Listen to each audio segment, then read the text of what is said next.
Kadırlı ildeşler, Diri Sözler adlı gepleşigimize hoş geldiniz. Bugünkü gepleşigimizde men yine de İsa Mesih'in şagirdi bolmak barada gurrun ederim.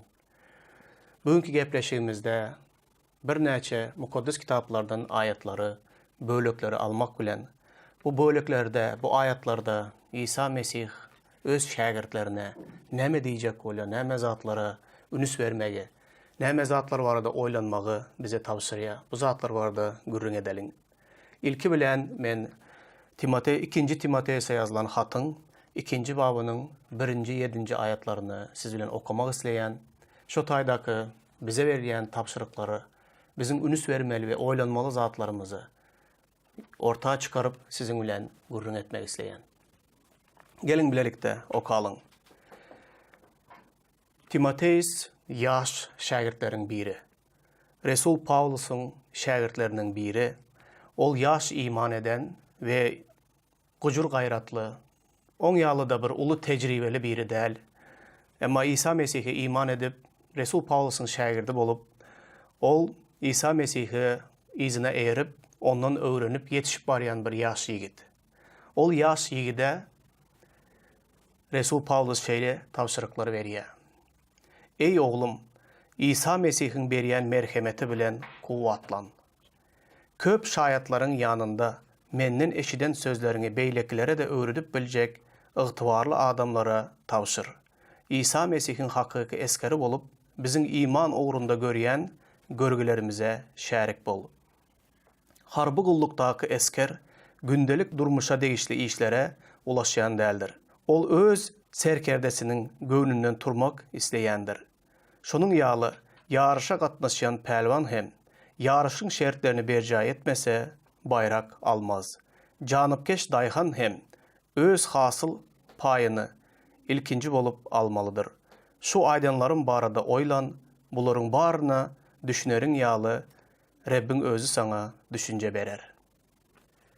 Ine bir näçe ayatlaryň üstü bilen, şu taýda 3 sany meňzetmeniň üstü bilen, mysallaryň üstü bilen, Resul Paulus yaş şagird, yaş ýygnagyň ýolbaşçysy Timoteus'a käbir öwütleri berýär.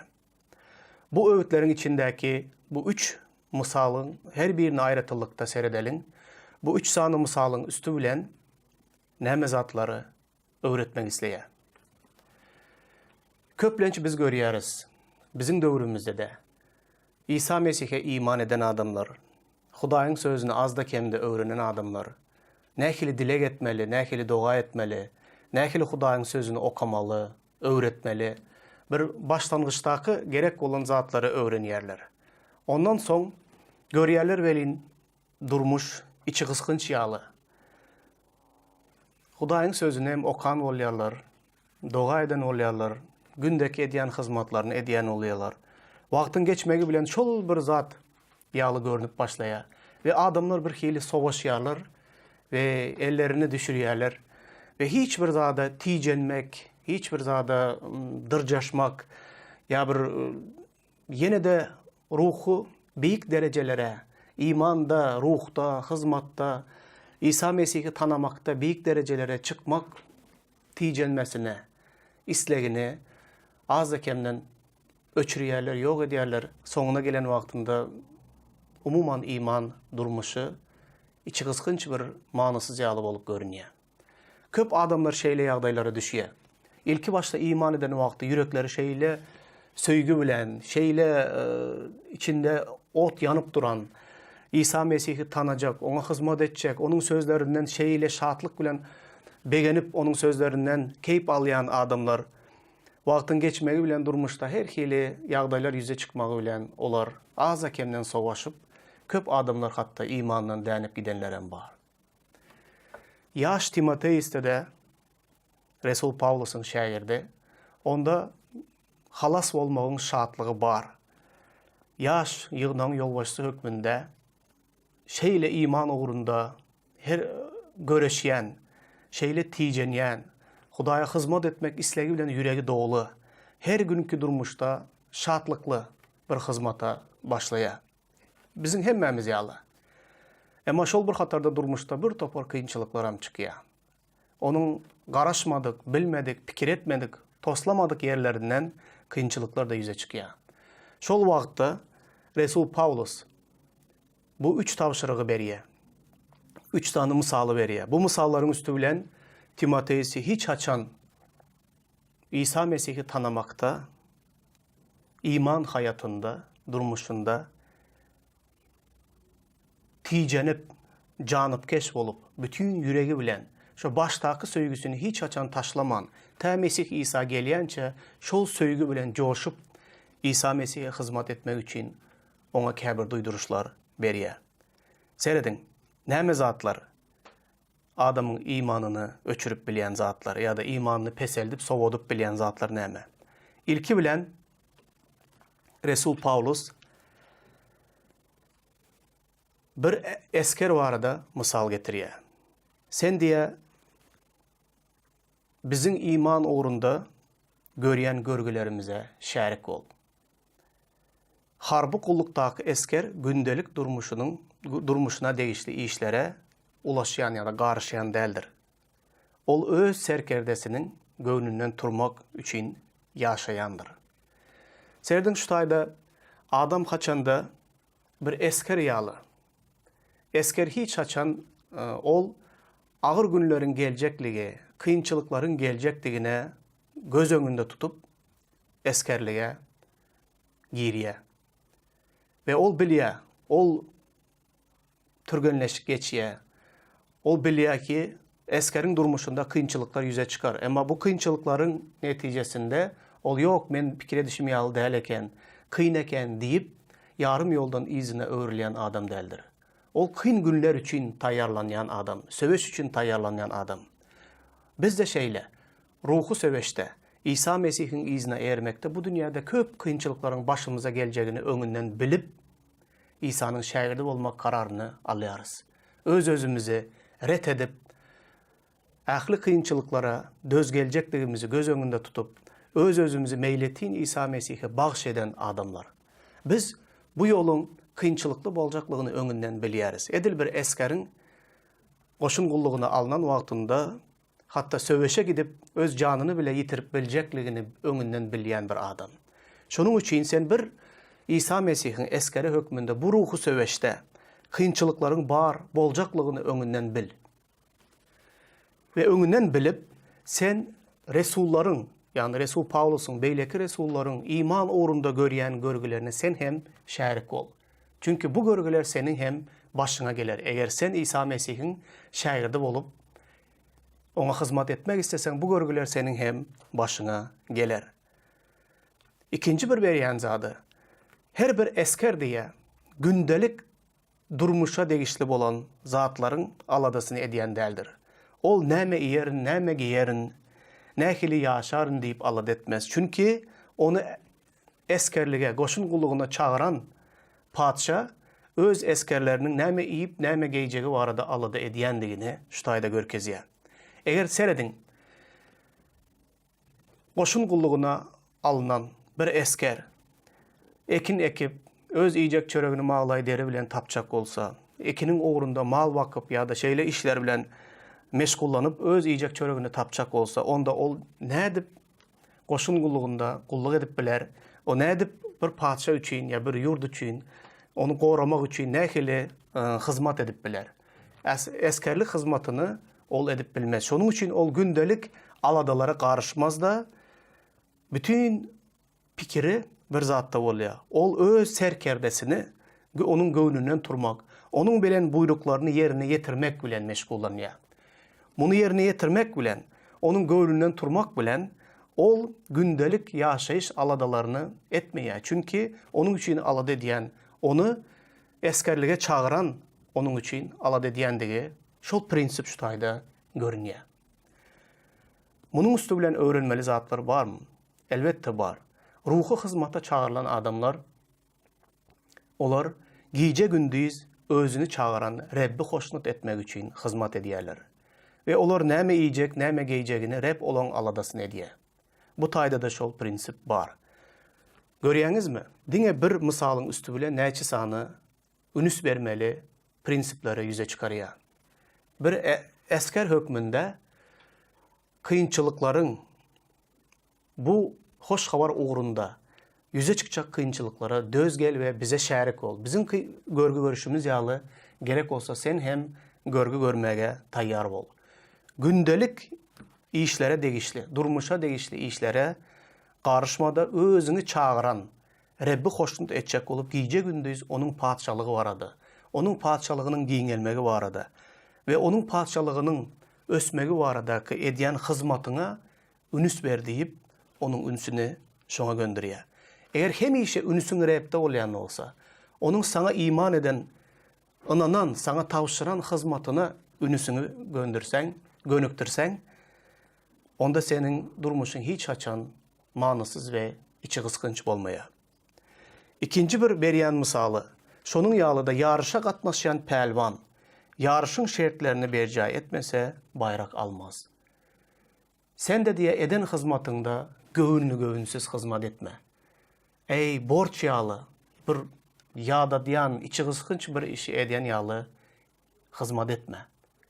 Bunu yürekten, hem işe ticenip, has beyik üstünlüklere yetmek için, has da köp canların halas olmak için, gece gündüz doğa dile edip, bu işi eden vaktinde, Hudaya hizmet eden vaktinde, edilen hizmetin sonunda sana yaşayış tecini, sıylık verilecekliği, bayrak alacaklar yağlı, hem işe ticenip, bütün yürek bilen, şatlık bilen, söygü bilen Hudaya hizmet ettiği.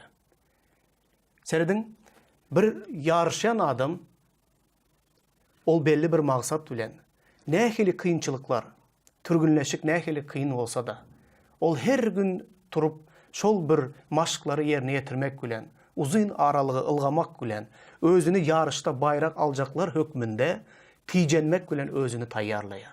Nehili kıyınçılıklar olsa, ol içki içmez, ol bir topar sağlığını zayalayan zatları etmeye, ol dine öz bedeni var da ala dedip, her gün türgünleşik geçiye, çünkü onda bir maksadı var.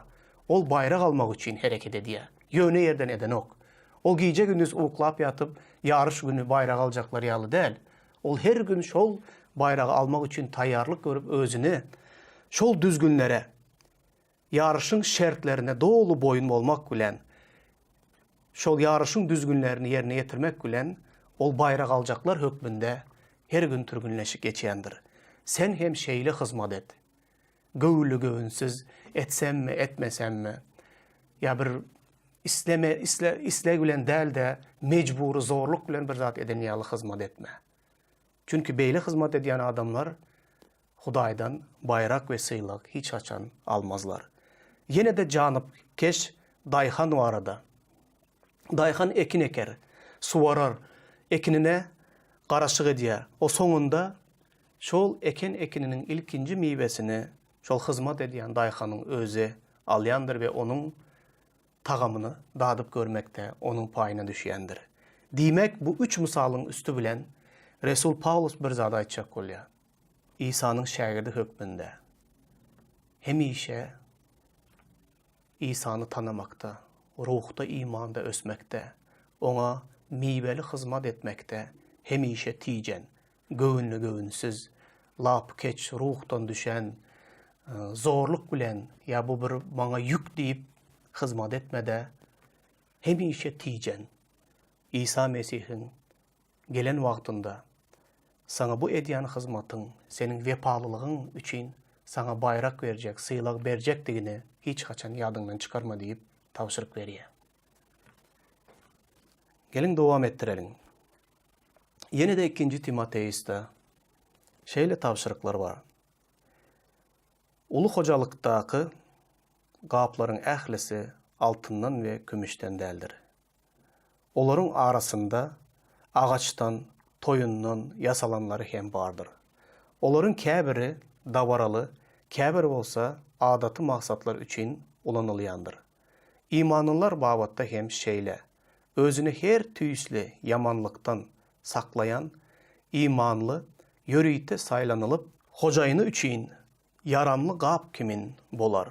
Ol islendik, yaxşı işler üçün tayyardır.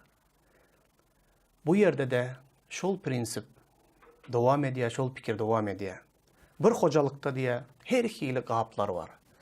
Altından, gümüşten, şol bir hatarda toyundan, ağaçtan yasalanları hem bardır. Altından yasalan, gümüşten yasalan gaplar, olar yörüyte bir maksatlar için ulanılyandır. Ama toyundan ve ağaçtan yasalanları gündeki, her günkü adatı yağdaylarda ulanılyandır. Seredin izinden da şeyle diye. İmanlar babatta hem şeyle, özüne her tüysü yamanlıktan saklayan imanlılar yörüyte saylanılıp hocayını üçün yaramlı gap kimin olar. Ol islendik yaxşı işler üçün tayyarlanıyor. Şu tayda bir park koyuluyor. Bunu size düşündürmek isteyin. Altından, gümüşten olan gaplar, olar davaralı yağdaylar içinde ulanılıp bolya. Olar gündelik adatı yağdaylarda hem ulanıp bolya. Emma toyundan ve ağaçtan yasalan gaplar, olar davaralı yağdaylarda ulanılıp bolmaya. Olar dine adatı yağdaylarda ulanıp bolmayan zatlar. Eğer de kim diye özünü her hili yamanlıktan, her tüyüslü yamanlıktan ve her hili günahlerden arassalasa, saplasa, ol her hili yaxşı iş için ulanılıp bolya. Demek ki şu tayda iki hili gaplar var. Birisi her bir zat için ulanılıp bolyan gaplar, beyleksi olsan belli bir maksatlar için ulanılıp bolya, ve başka zatlara ulanılıp bolan ok. Şeyle de İsa Mesih'e iman eden adamlar, imanlar babatta da şeyle. Təze iman eden adamlar bu dünyanın günahlarından halas olup İsa Mesih'i tanap ona iman edip Hudayın yığınağına koşuluyorlar. Onlar iman eden vadına, onlar Mesih İsa'nın entek qoğu tanamayarlar. İsa Mesih'in həsiyetleri, İsa Mesih'in fikri, İsa Mesih'in boluşu onlarda entekken görünmeye. Şunun için onlar her hili hizmatlara, Hudayın padişalığında gerek olan her hili hizmatlara ulanılıp bolmaya. Ama onlar belli bir hizmatlara ulanıp bolya. Ama hemmesine değil. Ama imanda, ruhta ösüp, İsa Mesih'teki var olan həsiyetlere ev olan adamlar, onlar her bir yaxşı iş için ulanılıp bolunan yağdaya geliyor. Şunun için təze iman eden adamlara bu misalın üstü bile ne diyecek oluyor? Siz diye iman durmuşunuzda, men iman ettim, men yığınağa koşuldum, men imanların arasına geldim deyip bu bilen diye özünüzü çeklendirmeyin. Ya da bu bilen diye kanağatlanıp, bana bu yeterliktir. Men şu iman edenlerin arasına koşulsam boldu, iman eden diyen adı alsam ya halas olsam boldu, cennete düşsem boldu deyip, bunun bilen diye özünüzü çeklendirmeyin ve bunun bilen kanağatlanmayın. Siz ne edin?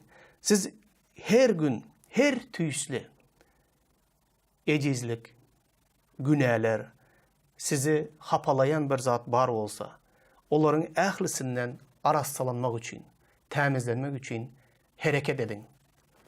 Onlar için dilek edin. Hudayın sözünde ne diyenlerini öğrenin. Hudaydan bu günahlara karşı durmağa güç soran. Çünkü böyle etseniz, onda hakikattan hem siz vaktin geçmeyi bilen, yılların geçmeyi bilen, her hili günahlardan ve her hili ecizliklerden, her hili bağlılıklardan özünüzü temizlersiniz. İçki bilen bağlı mı, ya da çilim mi, arak mı, yeni näme zatlar bilen bağlı olsanız, iman eden vaktinize elbette bunların köpsüne karşı görüşmeye, her hili kılık həsiyetinizde de sabırsızlık var mı, qaharı tiz geleyen misiniz, ya da hemişe cencel çıkarayan, bağışlamağı, parahatlıkta yaşamağı başarmayan biri olsanız, umuman aydan vaktinde adam zatta var olan kıyınçılıkların hemmesi təze iman eden adamda bolup biliyor. Ama vaktin geçmeyi bilen, Mesih'te, ösmekte adam bu özünü hapalayan, özünü biavrayçılığa getiriyen günahlerden, her tüysü yamanlıklardan, yaman həsiyetlerden, yaman endiklerden yuvaş özünü arassalap temizlen vaktinde, yankı adam vaktin geçmeyi bilen altından ve kümüşten yasalan kaplar kimin? Her hili yaxşı iş üçün peydalı olup, hocayınına peyda getiryen bir adamı öğrülüye. Bul vaxtın geçmegi bilen ve bütün canı teni bilen Hudaya berilen vaxtında bolup geçen zattır. Bu yağdaya yetmek için doğruluğuna, Hudayın sözüne boyun olmak, Hudayın sözünü öz durmuşuna girizmek ve bu Hudayın aydayan sözleri bilen özünün durmuşundaki günahları temizlemek, Hudayın sözünü yerine getirip yaşamaklık, doğruluğuna kiçik önlük ve boyun olmak bilen sen bu yağdaya yetip bilersin. Bu nehili təsin ve bu nehili bir şatlıklı bir yağdayı, qadırlı ildeşler, qadırlı doğanlar.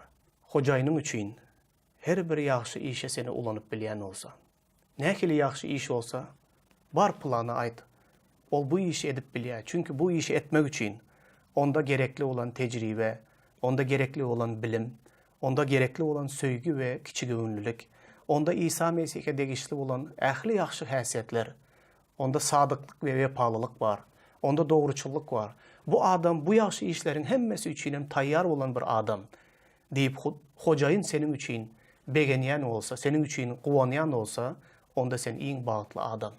Hiç haçan Hudayın padişalığında işsiz ve durmuşunu hiçbir manısız, gereksiz özünü duymayan. Eğer sen özünü yankı yazılan, şutaydaki yazılan günahlardan arastalamasan, onda sen her bir yaxşı iş için peydalı olup bilmeyen. Yine de bu ayetleri bilen izini devam ettiriyor. Resul Paulus, Timotey ise näme diyecek bolýanyny şol bir babın 22-nji ayadından öğredip başlaýar. Näme zatlardan özüni temizlemeli ve näme zatlara ünüs vermeli. Yaşlık höweslerinden gaç Timoteus, yaş bir oğlan, yaş bir şagirt. Pek yürekten Rebbe ibadet ediyenler bilen birlikte doğruluk, iman, söýgü ve parahatlık yörelgelerine eğer. Boş ve samsık cedellerden gaça dur. Sebebi davaların şolardan döreyendigini özün bilýänsiň. Rebbin hizmatçısı davalaşmalı däldir. Tersine hemmelere mülakatlı, öğretmäge ukuyuply, sabır takatlı bolmalıdır. Ol özüne karşı çıkýan adamlara hem yumşaklık bilen öğüt ünde bermelidir. Belki Huday bu adamların hem towba gelmegine bir yol açar. Olar da hakykatı bilip aklına aylanarlar. İblisin duzağından kutularlar. Sebebi iblis oları yesirligi alıp öz niyetini amala aşırmağa mecbur edýändir. Yine kıyska bu ayatların içinde näme zatlardan özünü temizlemeli. Yani gaplar baradaki misalının pikirini devam ettirýär. Adam yaş şagirt, yaş hizmatkar özünü näme zatlardan temizlemeli. İlki bilen yaşlık höweslerinden özüňi gaça dur. Yaş olsan da yaşlık höweslerinden gaça dur. Çünkü yaşlar bu dünyada her hili höweslere izine eğerip Rab'den uzaklaşýarlar. Ama sen yaş şagirt hökmünde bu höweslerin hemmesinden gaça dur. Çünkü bular senin tenin üçün, canın üçün peydalı däl, zelel. Hudaya yakınlaşmak üçün, ona hizmet etmek üçün, onun şagirdi olmak üçün yaşlık höwesleri sana päskel berýän iň birinci düşmanlaryň biridir. Munun deregine pek yürekten Rabbe ibadet edýän adamlar bilen bilelikde doğruluk, iman, söýgü ve parahatlygyň izine eğer. Yine şu üç zatta ösmelisin. Doğruluk, iman, söýgü ve parahatlyk uğrunda bu yörelgelerde yöre, olaryň uğruna, olaryň izine eğer. Samsyk cedelleri etme, samsyk cedellerden gaça dur, davalardan gaça dur. Tersine mülakatlı, öğretmäge ukuply, sabır takatlı bol. Çünkü özüne karşı çıkýan adamlarda yumşaklyk bilen öğüt ünde ber. Hudaý belki ol adamlara da bir gutuluş yolunu açar. Çünkü senin bilen davalaşan, senin bilen qaharlaşan adamlar, sana karşı çıkýan adamlar, bular şeytanın, iblisin yesirligine alınan adamlar. Olar bu yesirlikte şeytanın niyetlerini amala aşırmak için mecbur edilen adamlar. Olar öz erk islegi bilen däl, şeytan olary sana garşy çykmaga mejbur edýär. Şonuň üçin olar üçin dilek et. Olara yumşaklyk bilen öwüt ünde ber. Hudaý olar üçin de bir utuluş ýoluny açsyn diýär. Ine gadyrly doganlar, ýaş şagirt hökmünde näme zatlardan gaça durmaly, näme zatlaryň izine eýermeligi bu misallaryň üstü bilen bizlere açyk we aýdyn görünýär. Goý Hudaýymyz size ak pata versin. İsa'nın şagirdi hökmünde hiç haçan tijenmekligi elden bermeň. Hemişe beýik derejelere İsa Mesih'i tanamakta ösmege, tijenin ve onun soňundan size geljek İsa'nın berjek bayrağı hökmünde, sylagyny aljaklar hökmünde iman hayatyňyzy dowam ettirin. Goý Hudaý size pata versin. Amin.